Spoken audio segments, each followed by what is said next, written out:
आपको क्या लगता है कि लाइफ कोचिंग की ज़रूरत क्यों है लोगों को? अगर मैं अपने फादर से पूछूं, हुँ, क्या आपके टाइम पे लाइफ कोचेस होते थे?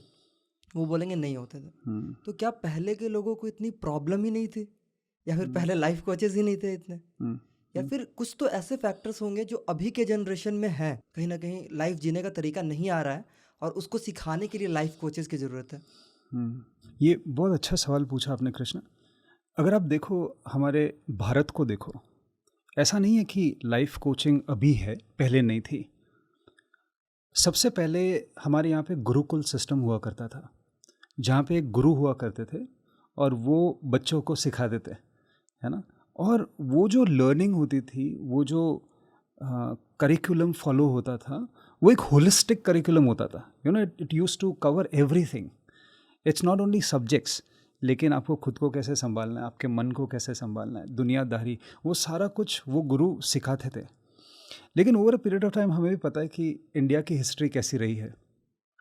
इतने इन्वेजन्स हुए, नई नई चीज़ें यहाँ पे डाली गई, और एक तरह से देखा जाए तो this was a very systematic disruption of the education system. हमारे इंडिया का जो होलिस्टिक एजुकेशन सिस्टम था ना, फिर वो होलिस्टिक से बहुत ही वो खोखला एजुकेशन सिस्टम हो गया। मतलब मैं अगर खोखला बोलूँ, मतलब how do I explain that is that there is particular subjects that you have to focus on, जैसे इंग्लिश, मैथ्स वगैरह वगैरह वगैरह, इस पर फोकस करना है।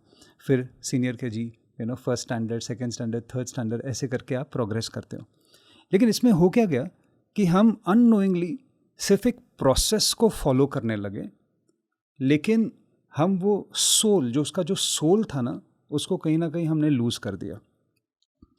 और ये जो एजुकेशन सिस्टम जो है, ये हमें बाहर की दुनिया को समझने की, संभालने की प्रोविजंस देता है, लेकिन अंदर की दुनिया को संभालने की प्रोविजंस कहाँ है?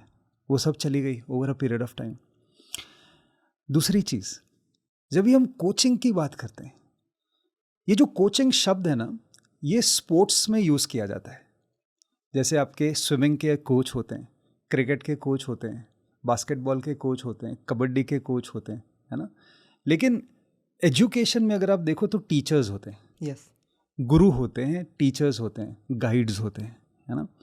लेकिन ये जो कोचिंग वाला जो कॉम्बिनेशन है, लाइफ और कोचिंग, ये जो कॉम्बिनेशन है ना, ये वेस्ट से आया है। तो वहाँ पे कुछ जो महारथी हैं, जो बहुत अच्छे अच्छे कोच हैं, उन्होंने शुरू किया कि लाइफ कोचिंग, हम लाइफ में भी कोचिंग दे सकते हैं वैसे। फिर वो धीरे धीरे वेस्ट टू ईस्ट वो ट्रैवल हुआ है। ऐसा नहीं है कि पहले प्रॉब्लम्स नहीं थे, पहले भी प्रॉब्लम्स थे, लेकिन तभी एक्सेसिबिलिटी नहीं थी। क्योंकि ऐसा लगता था कि क्या सब लोग गुरु बन सकते हैं क्या? क्या सब लोग कोच बन सकते हैं क्या? क्या सब लोग टीचर्स बन सकते हैं क्या? क्योंकि हमें कहीं ना कहीं खुद पे भी सेल्फ डाउट होता है कि मैं खुद की लाइफ संभाल नहीं पा रहा हूँ, है ना? दूसरे को मैं क्या गाइड करूँगा? लेकिन over a period of time Krishna क्या हुआ है कि एक एक्सेसिबिलिटी आने लगी। जैसे आपने ट्रेन द ट्रेनर नाम के प्रोग्राम सुने होंगे, कोचेस को प्रोड्यूस और मैन्युफैक्चर करने वाले आपने काफ़ी सारे प्रोग्राम सुने होंगे, जहाँ पे वो सिस्टमैटिकली बताते हैं कि अगर आपको कोच बनना है तो आपको क्या करना है। This is step number 1, this is step number 2, this is step number 3।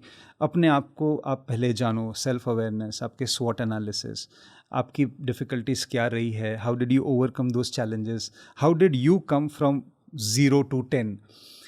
तो ये जब ये एक प्रूवन पाथ और एक्सेसिबिलिटी आ जाती है, तो काफ़ी लोग उसको फॉलो भी करने लगते हैं। सो आज के ज़माने में अगर आप देखो, in these 20s that we are living in, the 21st century that we are living in, there is accessibility. किसी भी चीज़ को जब भी आप एक्सेसिबल बना देते हो, तो सब लोगों का इंटरेस्ट जागता है कि हाँ, ये भी पॉसिबल है क्या? मैं भी कोचिंग कर सकता हूँ क्या? मैं भी कोच बन सकता हूँ क्या? तो क्यों नहीं? क्योंकि जब भी आप कोच बनते हो, है ना, तो आप दूसरे की हेल्प करते हो। अगर आप देखो, ह्यूमन बींग्स, हम मनुष्य की बात करें, हमारे 4 कोर नीड्स होते हैं। Deep down in our heart we have 4 core needs. सबसे पहला होता है सिग्निफिकेंस, दूसरी होती है सर्टेनिटी, तीसरा होता है ग्रोथ, कि मुझे भी ग्रो करना है मेरे जीवन में, और चौथा जो है ना, वो है कंट्रीब्यूशन, कि मुझे दूसरे के जीवन में कंट्रीब्यूट करना है। अगर मैं आपसे अभी पूछूं कि क्या आप किसी की मदद करना चाहेंगे, सबसे पहले होगा हाँ क्यों नहीं, अगर मैं कर सकता हूँ तो क्यों नहीं, एग्जैक्टली है ना। तो वो जो नीड है ना, जो कोचिंग जो है वो उस नीड को टैप करता है, that is the inner hidden need of a human being.